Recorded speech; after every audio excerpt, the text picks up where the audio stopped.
برای زنان مؤمن بگو چشمهای خیش را پایان اندازند، دامان خود را پاک نگه دارند و زینت خود را جلوه ندهند بجز آنچه از آن به طور عادی نمایان است، و باید ایشان چادرهای خیش را بر گریبان خود اندازند و زینت خیش را جلوه ندهند مگر به شوهران خیش یا پدران خیش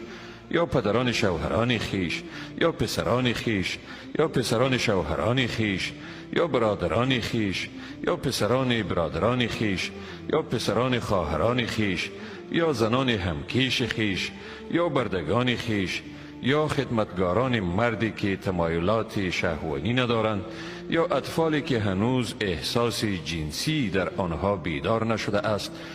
پاهای خود را در هنگام راه رفتن طوری به زمین نزنند که از زینت خیش آنچه را پنهان نگه می دارند آشکار شود.